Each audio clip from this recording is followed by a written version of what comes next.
आप सुन रहे हैं आज तक रेडियो।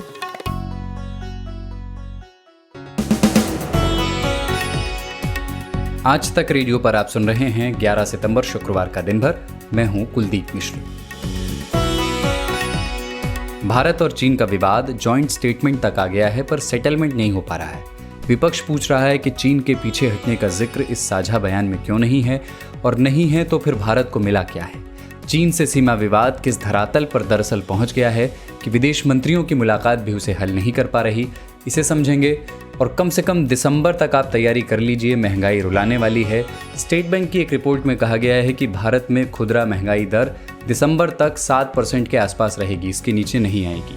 तो जब नौकरियां कम हैं, आमदनी घट रही है, तो महंगाई भी आपकी जेब काटने वाली है, ये समझिएगा। और आखिर में बात होगी बिहार विधानसभा चुनाव से पहले दिल्ली में जेडीयू और आरजेडी के बीच एक चुनाव की। राज्यसभा के डिप्टी स्पीकर पद के लिए ये चुनाव हो रहा है। एक तरफ जेडीयू के हरिवंश हैं और दूसरी तरफ आरजेडी के मनोज झा हैं। विधानसभा चुनावों से इसका कोई रिश्ता नहीं है, लेकिन एक सिंबॉलिक लड़ाई तो है ही। इतिहास और गणित दोनों पर बात करेंगे, लेकिन पहले हेडलाइंस अंजुम शर्मा से। देश में कोरोना संक्रमण के पिछले 24 घंटों में 96,000 से अधिक नए मामले सामने आए हैं और सबसे अधिक 1209 लोगों की इस संक्रमण से मौत हुई है। भारत में कुल संक्रमित मरीजों का आंकड़ा 45,60,000 से ज्यादा हो चुका है। एलएसी पर चल रहे तनाव के बीच भारत और चीन के विदेश मंत्रियों ने रूस के मॉस्को में एक बैठक के दौरान दोनों देशों के बीच संवाद कायम करने और सीमा पर जल्द से जल्द तनाव घटाने पर सहमति जताई। भारत और जापान के बीच डील हुई है। डील सैन्य बलों की आपूर्ति और सेवाओं के आदान प्रदान को लेकर है, यानी युद्ध की स्थिति में भारत और जापान एक दूसरे को सैन्य सहायता मुहैया कराएंगे। कंगना रनौत मामले में अब एक मुकदमा बिहार में दर्ज हुआ है। महाराष्ट्र के मुख्यमंत्री उद्धव ठाकरे और शिवसेना नेता संजय राउत के खिलाफ यह मुकदमा दर्ज कराया है। सामाजिक कार्यकर्ता ने उद्धव ठाकरे और संजय राउत पर फिल्म अभिनेत्री कंगना रनौत को धमकी देने के आरोप में ये मामला दायर किया है। फ्रांस के रक्षा मंत्री फ्लोरेंस पार्ले ने कहा है कि उनका देश संयुक्त राष्ट्र सुरक्षा परिषद में स्थायी सदस्यता की भारत की दावेदारी का समर्थन करता है। 5 महीने से कोविड-19 महामारी की मार झेल रहे वाहन उद्योग के लिए अगस्त का महीना राहत भरा रहा। यात्री वाहनों की थोक बिक्री में 14% और दुपहिया वाहनों की बिक्री में 3% की वृद्धि दर्ज की गई। ग्लोबल इकोनॉमिक फ्रीडम इंडेक्स 2020 में भारत 26 स्थान नीचे गिरकर 105वें स्थान पर पहुंच गया है। इसका आशय यह है कि भारत में आर्थिक कारोबारी गतिविधियों के मामले में आज़ादी कम हो गई है। और केंद्र सरकार द्वारा जारी राज्य स्टार्टअप रैंकिंग में गुजरात को सर्वोत्तम बताया गया है, जबकि कर्नाटक और केरल को शीर्ष स्थान दिया गया है।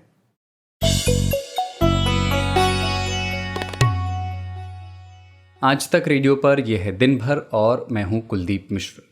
दोनों देशों के रक्षा मंत्री की मुलाकात हो गई। कल विदेश मंत्री भी मिल लिए और सैन्य स्तर की बातचीत तो अरसे से चली रही है। लेकिन भारत चीन के बीच सीमा विवाद अब इतना आगे बढ़ गया है कि एक ग्रेसफुल एग्जिट उसमें मिल नहीं पा रहा है, न भारत को न चीन को। कल दोनों देशों के विदेश मंत्रियों की मुलाकात हुई मॉस्को में, जिसके बाद एक जॉइंट स्टेटमेंट जारी किया गया। बड़ी उम्मीदें थीं कि शायद यहाँ से कोई ब्रेक थ्रू मिलेगा। 5 पॉइंट्स पर अग्रीमेंट जाहिर किया गया दोनों देशों की ओर से। अब ये जो भाषा है इस जॉइंट स्टेटमेंट की, वो बड़ी वेग है और उसकी चीन अपनी तरह से व्याख्या कर रहा है, जिससे भारत सहमत नहीं है। तो जॉइंट स्टेटमेंट से समस्या सुलझी है ऐसा तो लग नहीं रहा है, बल्कि विवाद अपनी जगह पर बना हुआ है। स्ट्रेटेजिक थिंकर हैं ब्रह्मा चेलानी, लिखते रहते हैं अखबारों में। उन्होंने लिखा है कि चिंता की बात है कि इस जॉइंट स्टेटमेंट में कहीं भी स्टेटस क्वो आंटे का जिक्र नहीं है। स्टेटस क्वो आंटे का मतलब जो पहले की स्थिति थी, इस विवाद से पहले जिस तरह पे जहाँ जहाँ भारतीय सैनिक थे और जहाँ चीनी सैनिक थे, उसको वापस बहाल किया जाए। इसका कहीं भी इस साझा स्टेटमेंट में जिक्र नहीं है, जबकि भारत की ओर से पिछले हफ्ते ये बात दोहराई गई थी कि ये उनकी प्राथमिकता में है। स्टेटस को बहाल नहीं होगा तो दोनों देशों की सेनाएं पीछे नहीं हटेंगी, तनाव कम नहीं होगा। तो जो बात Brahma Chelani analytical point of view से कह रहे हैं, राहुल गांधी और असदुद्दीन ओवैसी भी वही बात पॉलिटिकल प्रहार की भाषा में कह रहे हैं। राहुल ने पूछा है कि भारत अपनी ज़मीन कब वापस लेने वाला है मंत्री जी, या ये भी एक्ट ऑफ गॉड है। और ओवैसी ने कहा है कि क्या भारत के विदेश मंत्री अपने बॉस की तरह मानते हैं कि एक भी चीनी सैनिक इस वक्त एलएसी के इस पार नहीं है। तो जॉइंट स्टेटमेंट के बाद सरकार पर विपक्ष के हमले बढ़े हैं, कम नहीं हुए। दिल्ली में राजनाथ सिंह की अगुवाई में सिक्योरिटी रिव्यू मीटिंग भी आज हुई। NSA डोवाल भी मौजूद थे उसमें। तो कुल मिलाकर मामला अभी फंसा हुआ है। मैंने बात की प्रोफेसर हर्ष पंत से। प्रोफेसर पंत अंतर्राष्ट्रीय राजनीति के जानकार हैं और ऑब्जर्वर रिसर्च फाउंडेशन में head of the strategic studies programme हैं। प्रोफेसर हर्ष पंत से मैंने पूछा कि जो जॉइंट स्टेटमेंट जारी हुआ है दोनों देशों की ओर से, उसमें भारत के लिए वाकई क्या चिंता की बातें हैं? देखिए, एक तो ये कि जो सबसे बड़ा इसमें चैलेंज है जॉइंट स्टेटमेंट में, वो जिस तरह का इंटरप्रिटेशन चाइनीज ऑफिशियल्स दे रहे हैं और जिसको रिबट इंडियन फॉरेन मिनिस्ट्री ने किया है, वो अपने आप में इस बात को रेखांकित करता है कि दोनों के बीच में डिफरेंसेस कितने ज्यादा हैं, कि एक सो कॉल्ड जॉइंट स्टेटमेंट में भी आप जो कॉमन एलिमेंट्स हैं उनको एक्सपोज नहीं कर पा रहे हैं। तो कहीं पर जो डेफिसिट है वो यही है कि वो बढ़ता जा रहा है। ऐसा लग रहा है कि दोनों तरफ, चाहे वो चीन की साइड हो या भारत की तरफ हो, जो आशाएं और इस डायलॉग प्रोसेस से जुड़ी हुई हैं वो कहीं पर ऑपरेशनली मैच नहीं कर रही जो ग्राउंड पर हो रहा है। जब स्टेटमेंट का जिक्र हुआ था और ये जिक्र हुआ था कि एक 5 पॉइंट एजेंडा तैयार हुआ है, तो उस 5 पॉइंट एजेंडा में तो मोटी मोटी बातें कही गई थी। अब उस 5 पॉइंट एजेंडा की इंटरप्रिटेशन इतने डिफरेंट है कि चाइनीज वर्जन तो ये कह रहा है कि भारत ये कह रहा है कि बाउंड्री प्रॉब्लम का जो ब्रॉडर रिलेशनशिप है उससे कोई लेना देना नहीं है। अब ये तो कहीं पर बिल्कुल ही बेबुनियाद बात है, क्योंकि भारत तो जब से ये परेशानी खड़ी हुई है तब से यही कह रहा है कि बॉर्डर का इशू फ्रंट एंड सेंटर है। अगर बॉर्डर इशू रिजॉल्व नहीं होता तो बाकी सारी बातें बेबुनियाद हैं, बाकी सारे संबंध जो बाकी एस्पेक्ट्स है रिलेशनशिप के वो सफर करेंगे। तो अगर इतनी फंडामेंटल इशू पर भी चीन ऐसा रवैया अपना रहा है और इस लेवल पर अपना रहा है कि जो फॉरेन मिनिस्टर्स की एंगेजमेंट के बाद कंप्लीट बैक ट्रैक में जो भी कंसेंसस वहां पर हुआ इस इंडिया के पर्सपेक्टिव से, तो मुझे ऐसा लगता है कि चीन ने तो एक तरह से मन बना लिया है कि नेगोशिएटेड सेटलमेंट वो नहीं चाहता। और भारत अभी भी यही कह रहा था, जब अभी जयशंकर साहब की विजिट से पहले तक यही सुन रहे थे कि नेगोशिएटेड सेटलमेंट ही भारत का प्रेफर्ड मोड है, जो होना भी चाहिए। तो कहीं पर जो दो पार्टीज के बीच की दूरी है वो बढ़ती नजर आ रही है, इसके बावजूद कि इतने हाई लेवल इंटरेक्शंस हुए हैं। हमारे रक्षा मंत्रियों की मुलाकात हुई है, विदेश मंत्रियों की मुलाकात हो गई है, उसके बावजूद जो डेफिसिट है ट्रस्ट का वो तो बढ़ ही रहा है और विवाद अपनी जगह बना हुआ है। प्रोफेसर पंत, ज़मीनी हालात LAC पर जैसे हैं और उस बीच डिप्लोमेटिक बातचीत के बाद भी विवाद अपनी जगह दिखता है पहले की तरह। आपको लगता है कि ये मसला हल होने की ओर थोड़ा भी बढ़ पाया है? ज़मीनी तौर पर जिस तरह की रिपोर्ट्स आ रही हैं वो एक एस्केलेशन की तरफ का डायरेक्शन दिखा रही हैं कि दोनों ही तरफ की सेनाएं टैक्टिकल एडवांटेज लेने के लिए ऐसे मनूवर्स कर रही हैं जिससे कि दूसरे के जो ऑब्जेक्टिव्स हैं उनको नकारा जा सके, जो मिलिट्रीज को करना चाहिए ऑन द ग्राउंड। तो सवाल ये है कि इसमें कहीं पर कोई पॉजिटिव इंडिकेशन ऐसा नहीं आ रहा है कि नेगोशिएटेड सेटलमेंट की तरफ हमने कोई कदम उठाया। मुझे लगता है ये सबसे बड़ी जो इस स्टेटमेंट से एक बात निकल कर आ रही है वो ये है कि बार बार ये कहा जा रहा है कि नेगोशिएटेड सेटलमेंट भारत चाहता है और बहुत इम्पोर्टेंट है, और मुझे लगता है होना भी चाहिए इतने दो देशों के बड़े देशों के बीच में। लेकिन जो हो रहा है, जिस तरह की डिप्लोमेसी खासकर चीन कंडक्ट कर रहा है भारत के साथ, उसमें गुड फेथ डिप्लोमेसी वो लग नहीं रही है। तो उसको देखते हुए दोनों का, जिसका आपने प्रश्न शुरू किया था, कि दोनों के जो इंटरप्रिटेशंस हैं वो अगर विदेश मंत्रियों के जॉइंट स्टेटमेंट में इतने ज्यादा डिफरेंसेस हैं, तो मुझे नहीं लगता कि ये जो डिफरेंसेस हैं ये इतनी इजीली रिजॉल्व होने वाले हैं। जी, और भारत में कुछ डिफेंस एक्सपर्ट्स ने ये चिंताएं जताई हैं और विपक्षी दलों के नेता भी ये कह रहे हैं। तो मैं ये समझना चाहता हूँ कि इन चिंताओं में कितना दम है कि चीन ने जो टेरिटोरियल गेन किया है उससे पीछे हटने का तो कोई जिक्र कहीं नहीं है किसी भी स्टेटमेंट में, सीधा क्या इशारों में भी जिक्र नहीं है। तो इसको लेकर के जो भारत से चिंताएं उठ रही हैं वो प्रैक्टिकल हैं? देखिए, इनमें ये बेसिक जो डिप्लोमेसी का नियम है, अगर मान लीजिए वो डिप्लोमेसी भी करना चाहते हैं, तो चीन ऐसा क्यों कहेगा कि मैं अपनी जो मुझे एडवांटेज मिला है उससे मैं पीछे जाऊंगा। भारत ने भी जो अगस्त 29-30 तारीख को जो स्ट्रेटेजिक हाइट्स में डोमिनेंस अचीव करी है, उस पर भी चीन ने ये भारत पर इल्जाम लगाया है कि भारत ने यूनिलैटरली इसको करने की कोशिश करी, और जो फायरिंग की बात हुई थी, तो दोनों ही देश, अब चाहे भारत ने वो स्ट्रेटेजिक डोमिनेंस अपना ली है जो चीन कह रहा है कि हमारी एलएसी के अंदर आता है, हमारे जो हिस्सा है उसके अंदर भारत आ गया है, तो भारत भी वो नहीं छोड़ेगा। और चीन ने जो इंक्रोचमेंट किया है शुरू में, उससे चीन पीछे नहीं हटेगा। और ये तो डिप्लोमेसी का पहला नियम है। अगर आपको डिप्लोमेसी भी कंडक्ट करनी है तो आप अपना जो आपके पास ग्राउंड लेवल पर एडवांटेज है उसको आप कैसे दे देंगे। ये हो सकता है कि आप ये कहेंगे कि ठीक है, हम नेगोशिएटेड सेटलमेंट की तरफ बढ़ेंगे, उसके बाद लेना देना होगा, उसके बाद हम यहाँ से हट जाएंगे, आप वहां से हट जाएंगे। तो मुझे नहीं लगता चीन ये कहने वाला है कि मैं स्टेटस को एंटी रिस्टोर करूंगा। ये स्टेटस को एंटी रिस्टोरेशन का प्रोसेस नेगोशिएशन से निकल कर आएगा अगर चीन नेगोशिएशन में इंटरेस्टेड है। अब जो हो रहा है, जिस तरह की स्टेटमेंट चीन की तरफ से आ रहे हैं, और जिसका मैं पहले जिक्र कर रहा था कि जो फॉरेन मिनिस्टर के जॉइंट स्टेटमेंट का डिफरेंट इंटरप्रिटेशन हम देख रहे हैं, मुझे नहीं लगता कि चीन इसमें इंटरेस्टेड है। भारत की जो स्ट्रैटेजी रही है पिछले कुछ हफ्तों में, वो ये रही है कि भारत ने ये कोशिश करी कि भारत कुछ ऐसी स्ट्रेटेजिक हाइट्स को गेन करे, कुछ ऐसी advantages, tactical advantages military Bharat की अचीव करे जो कि बार्गेनिंग चिप बने, जिसमें कि भारत ये कहे भाई हम यहाँ पहुंच गए, अगर हमको यहाँ से आपको पीछे हटना है तो आपको वहां से पीछे हटना पड़ेगा। तो अभी तो जो दिख रहा है वो यही दिख रहा है कि चीन हार्ड बॉल खेल रहा है, चीन डिप्लोमेटिकली हार्ड बार्गेनिंग कर रहा है, और चीन पूरा जो रिस्पॉन्सिबिलिटी है वो भारत के ऊपर डालने की तैयारी में है, और कर रहा है कि भारत शुरू से लेकर आखिरी तक चीन ने एक बात कही है, वो ये कही है कि भारत इस जो बॉर्डर पर हो रहा है उसके लिए रिस्पॉन्सिबल है। ये थे प्रोफेसर हर्ष पंत। इससे पहले कि आगे बढ़ें, मैं ये कहना चाहता हूँ आपसे कि आज तक रेडियो के यूट्यूब और टेलीग्राम चैनल को आप सब्सक्राइब कर सकते हैं।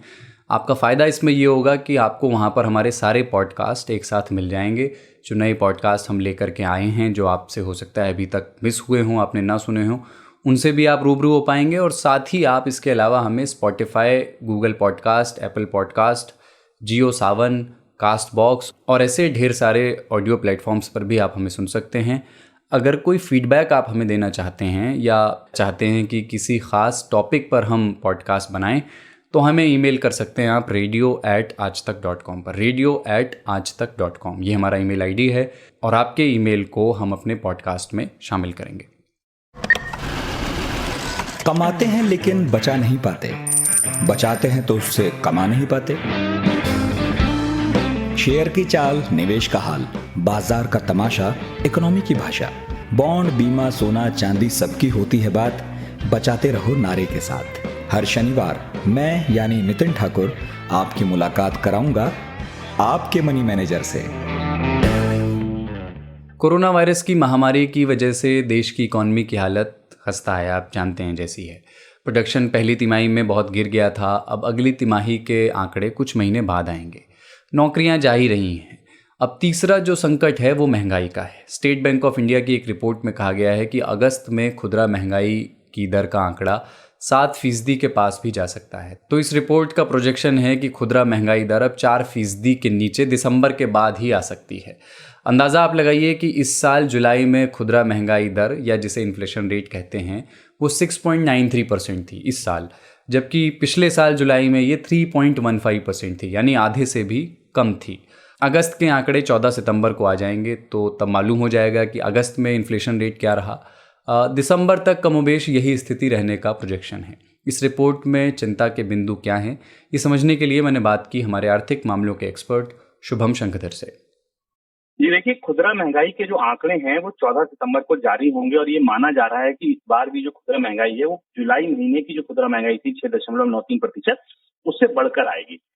इसको करने के लिए रॉयटर्स का एक पोल आया कल, इसके अलावा एसबीआई की रिपोर्ट आई, जो ये सारी रिपोर्ट, सारे पोल्स ये ताकीद करते हैं कि इन्फ्लेशन अभी भारत में अगले 2 से 3 महीने इसी ऊपर टेरिटरी में रहेगी। और जो आरबीआई का टारगेट है शॉर्ट टर्म का या शॉर्ट टू मीडियम टर्म का 4% का, वहां पहुंचने में अभी एसबीआई की रिपोर्ट ये कहती है कि हमें दिसंबर तक का समय लग जाएगा। दिसंबर या दिसंबर के बाद हम देखेंगे शायद इन्फ्लेशन दोबारा से कूल ऑफ होगी और वो 4% का जो टारगेट है आरबीआई का उसके नीचे जा पाएगी। अब बात यह है कि ये 7% या 6.93% के आसपास अगर बनी रहेगी तो क्यों बनी रहेगी और इसका असर क्या होगा। सबसे बड़ा रीजन जो है वो फल और सब्जियों की कीमतें बढ़ना, और उसकी वजह जो है वो है दो। पहला, पेट्रोल और डीजल के प्राइसेस का बढ़ना। हमने देखा कि पेट्रोल के प्राइसेस अब 80 रुपए के पार हैं, 80 रुपीज नया न्यू नॉर्मल हो गया है, उसी के इर्द गिर्द घूम रहे हैं पिछले काफी समय से। तो इस स्तर पर पेट्रोल डीजल की कीमतों का होना, भले कच्चे तेल की कीमतों में गिरावट है, हमने बहुत ज्यादा गिरावट भी देख ली थी, उसके बाद भी एक्साइज ड्यूटी के प्रभाव से कच्चे तेल की कीमतें घटने के बाद भी पेट्रोल डीजल की कीमतें नहीं थी। तो पेट्रोल डीजल की कीमतों का बढ़ना मतलब ट्रांसपोर्ट लागत का बढ़ना, ट्रांसपोर्ट लागत का बढ़ना यानी कि फल सब्जी दूध दही जितनी भी चीजें हम देखते हैं अपने इर्द गिर्द जो ट्रांसपोर्टेशन पर डिपेंडेंट हैं उनकी कीमतों का बढ़ जाना। शुभम, 3 चीज़ें हैं, सप्लाई चेन, कोरोना का गांवों तक फैलना और महंगाई। इन तीनों में क्या रिश्ता है? कोविड के केसेस लगातार बढ़ रहे हैं। आज एक रिपोर्ट आई थी जो बहुत चिंताजनक है, जो ये दिखाती है, ये बताती है कि कोविड अब शहरों में नहीं गांव तक पहुंच रहा है, यानी कि छोटे शहरों में गांव तक अपनी पहुंच बना रहा है, पकड़ बना रहा है। अगर कोविड इस तरह आगे बढ़ रहा है तो जो सप्लाई चेन के डिस्ट्रप्शन है उनसे निपटना बड़ी चुनौती होगी। ट्रक्स का मिलना, ट्रक्स में चलने वाले ड्राइवर्स का मिलना, अभी भी 60% ट्रक खड़े हुए हैं, उनको लगातार भाड़े नहीं मिल रहे हैं। वापसी के भाड़े नहीं मिलने की वजह से कीमतें बहुत ज्यादा हैं। जैसे जनरली ट्रक जैसे चलता है, मान लीजिए दिल्ली कानपुर दिल्ली, तो वो दिल्ली कानपुर दिल्ली उसे दोनों तरफ से भाड़ा मिल जाता है, तो वो अपने जो भाड़े हैं उनको कम कर सकता है। ऐसी स्थिति में क्या हो रहा है कि अगर एक तरफ से भाड़ा आपको नहीं मिल पा रहा है, क्यों नहीं मिल पा रहा है? क्योंकि लॉकडाउन पूरी तरह नहीं खुला है। किसी स्टेट में कंटेनमेंट जो अलग है, किसी स्टेट में क्वारंटाइन के रूल अलग हैं, किसी स्टेट में अभी एंट्री में प्रॉब्लम आ रही है। तो अभी क्या है कि कोविड की वजह से जो सप्लाई चेन है ना वो दुरुस्त नहीं हो पा रही है, आवागमन नहीं हो पा रहा है, चीजें बेटर नहीं हो पा रही हैं।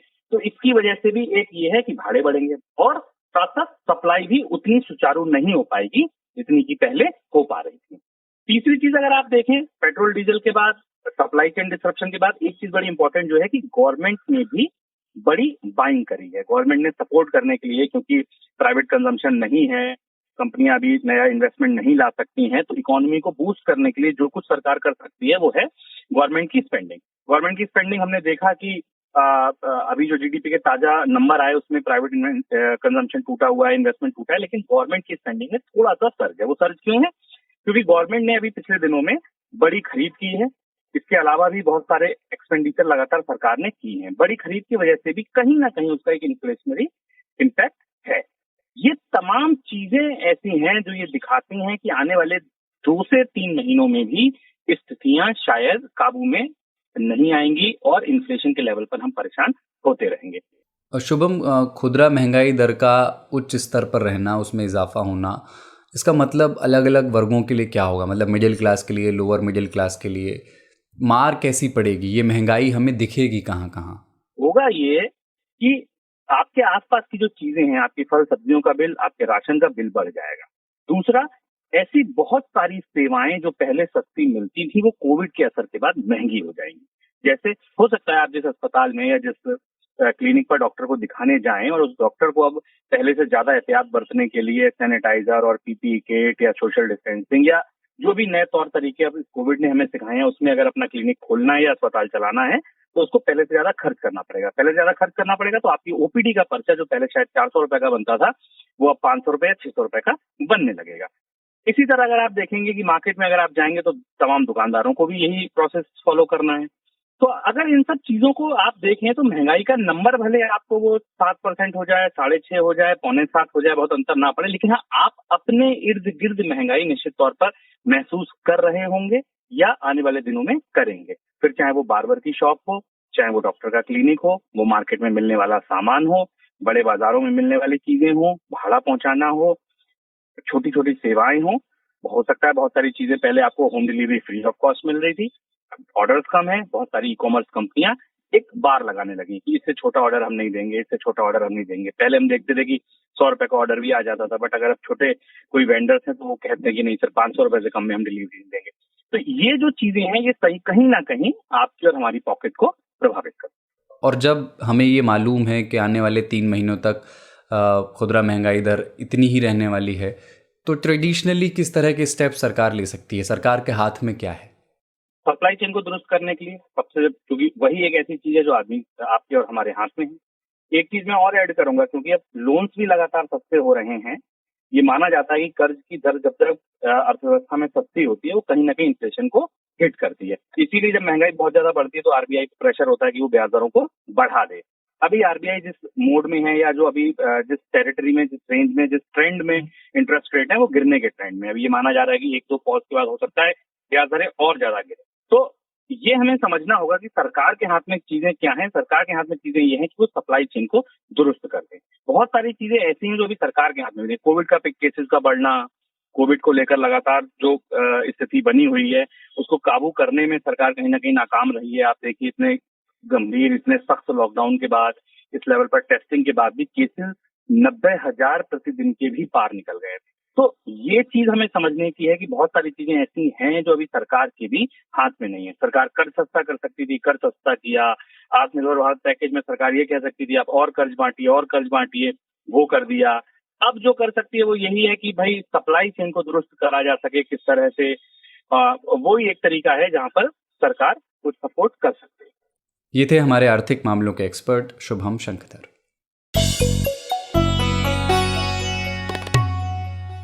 और अब पॉलिटिक्स की बात करते हैं थोड़ी।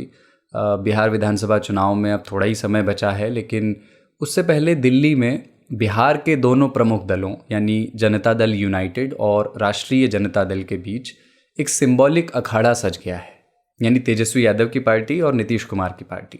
और ये दिल्ली में हो रहा है। ये जो फेस ऑफ है ये है राज्यसभा के डिप्टी स्पीकर पद के लिए, जिसमें एनडीए ने जेडीयू के कोटे से हरिवंश को उम्मीदवार बनाया है। राज्यसभा सांसद हैं, दूसरी बार चुन करके आए। हरिवंश 2018 में भी डिप्टी स्पीकर के लिए चुने गए थे और एनडीए ने उन्हें फिर से उम्मीदवार बनाया है। उनका मुकाबला करेंगे विपक्ष के साझे उम्मीदवार के तौर पर आरजेडी नेता मनोज झा। मनोज दिल्ली यूनिवर्सिटी में पढ़ाते थे और फिर राजनीति में उन्होंने एंट्री ली राष्ट्रीय जनता दल में, और तेज़ी से तरक्की उन्होंने की, पार्टी के राष्ट्रीय प्रवक्ता वो बना दिए गए। तो हरिवंश बनाम मनोज झा के बीच ये चुनाव 14 सितंबर को होगा। आज तक रेडियो रिपोर्टर हैं पौलमी साहब, वो इस खबर पर नज़र रखे हुए हैं। मैंने उनसे बात की और पूछा कि दोनों ही कैंडिडेट इस बार बिहार से हैं और बिहार में चूंकि विधानसभा चुनाव भी आ रहे हैं, तो स्टेक पर किसके लिए क्या क्या है। शुक्रवार को राज्यसभा से सांसद राष्ट्रीय जनता दल के मनोज झा ने अपना नॉमिनेशन पर्चा भरा डिप्टी चेयरमैन राज्यसभा के इलेक्शंस के लिए। ये इलेक्शन सितंबर की 14 तारीख को होने हैं, जब संसद का सत्र शुरू होगा। मनोज झा विपक्ष के कैंडिडेट हैं। उनके सामने जो प्रत्याशी खड़े हैं वो है एनडीए के नॉमिनी हरिवंश नारायण सिंह, जो जदयू से है। जो दिलचस्प बात ये है कि दोनों मनोज झा और हरिवंश नारायण सिंह ये दोनों बिहार से आते हैं, तो एक तरह से इस इलेक्शन को एक मिनी बिहार इलेक्शन की तरह देखा जा रहा है। हम सब जानते हैं कि बिहार में इलेक्शंस कुछ ही महीनों में हो जाएंगे। इलेक्शन कमीशन ने कहा है कि 29 नवंबर से पहले ये इलेक्शंस हो जाएंगे और उन डेट्स की अनाउंसमेंट भी अभी कभी भी हो सकती है। इसलिए उस बड़े इलेक्शन से पहले राजद और जदयू का इस तरह आमने सामने आना एक इलेक्शन के लिए एक मिनी बिहार बैटल की तरह देखा जा रहा है।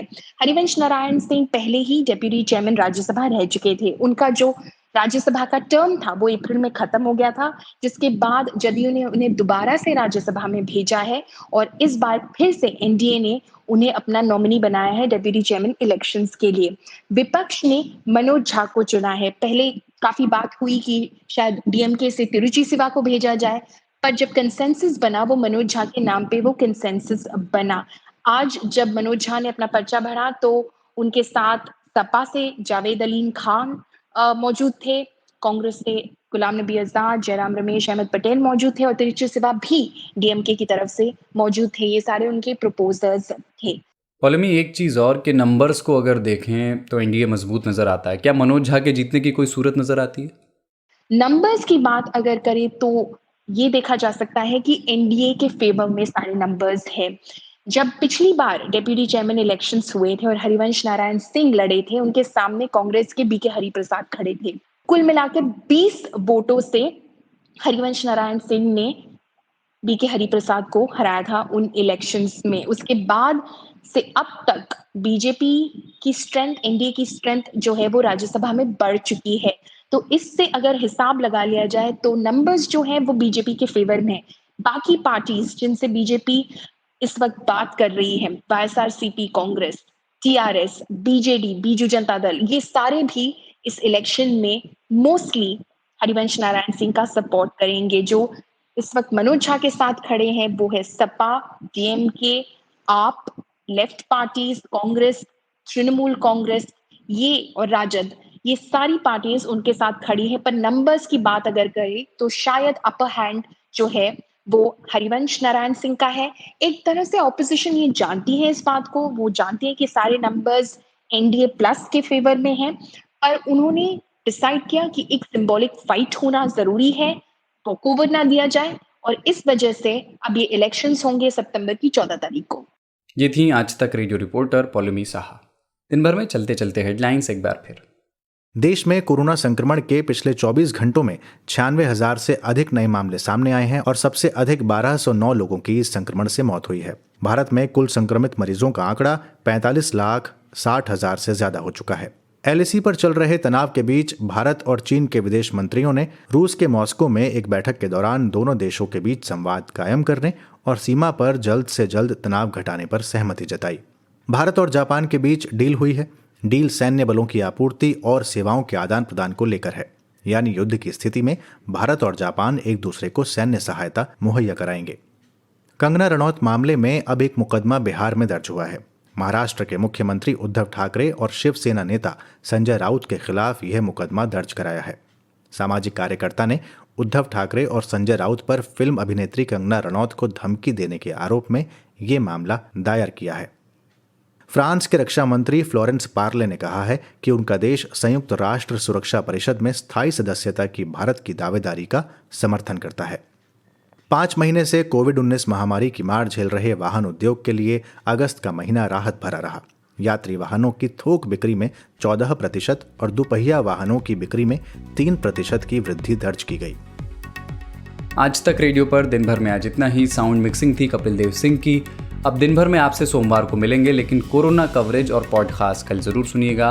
और अपनी गाढ़ी कमाई का मैनेजमेंट कैसे करें, पैसा कहाँ निवेश करें, कैसे बचाएं, कैसे आमदनी को बढ़ाएं, जो ये सारे सवाल इस दौर में ज़्यादा ज़रूरी हैं, हम इन सब को कवर करते हैं अपने वीकली पॉडकास्ट मनी मैनेजर में, जो कि हर शनिवार जिसका एक नया एपिसोड आता है, तो उसे भी आप कल ज़रूर सुनिए। और आपके कोई भी सवाल हों जिनके जवाब आप हमारे एक्सपर्ट से चाहते हों तो हमें लिख भेजिए radio@aajtak.com पर। कुलदीप मिश्र के साथ थे आप। नमस्कार।